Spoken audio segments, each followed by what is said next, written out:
I was 24 years old before my stroke. I was tubing on the lake with a few of my friends, going pretty fast, no faster than normal. And we got outside of the wake and gained a lot of speed. Hit this one bump, flew off the tube, and kind of did a cartwheel with my head. Once I kind of reoriented myself, I noticed that I had a pretty extreme headache.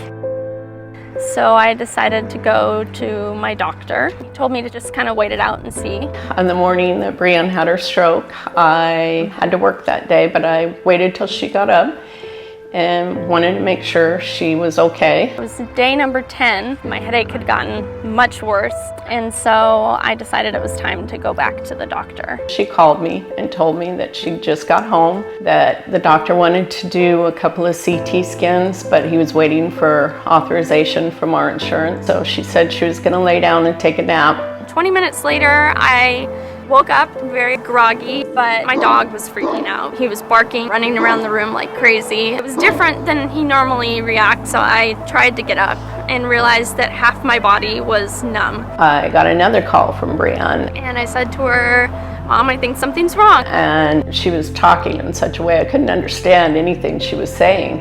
And that was kind of the first moment I was like, whoa, something's really wrong. So she said, "I'm coming home. Stay where you are," and she called my neighbor. So I left the restaurant and I wanted to get somebody over here as soon as possible, so I called my neighbors, Tom and Diane. She made it very clear to me she was worried about Bree. Could I please come over? And as soon as I knocked, I took the handle and opened the door, and just as we opened the door, Bree collapsed. So I just knew right away I needed to get on the phone and call 911. 911, what's your emergency? I'm next door at my neighbor's. She just collapsed. That quick, I hear the siren, and they're here. When we arrived, we found her on the floor with right-sided weakness and a right-sided facial droop.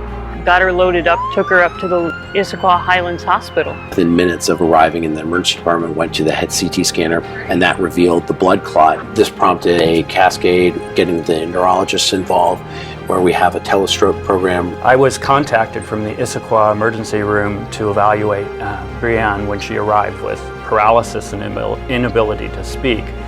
They agreed that she was having an acute stroke. We gave TPA.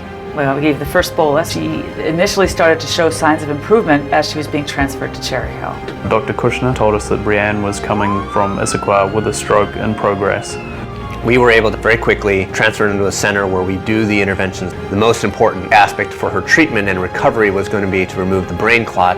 And we could see in Brianne's case, when we put the stent into the clot and pulled the clot out, immediately after we did that, there was blood flow re-established to the left side of the brain.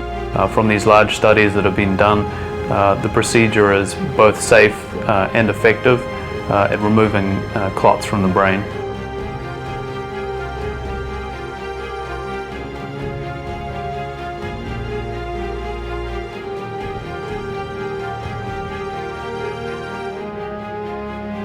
Didn't notice that there was anything at all about her that would have indicated that she had had a stroke. So I was really surprised. I had an idea in my mind of, how someone is after they have a stroke, and she did not fit that image in my mind at all.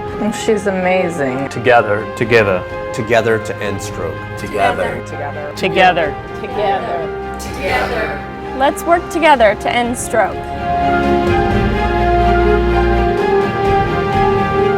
Remember to learn how to spot a stroke fast. F for face drooping. A for arm weakness. S for speech difficulty. T for it's time to call 911.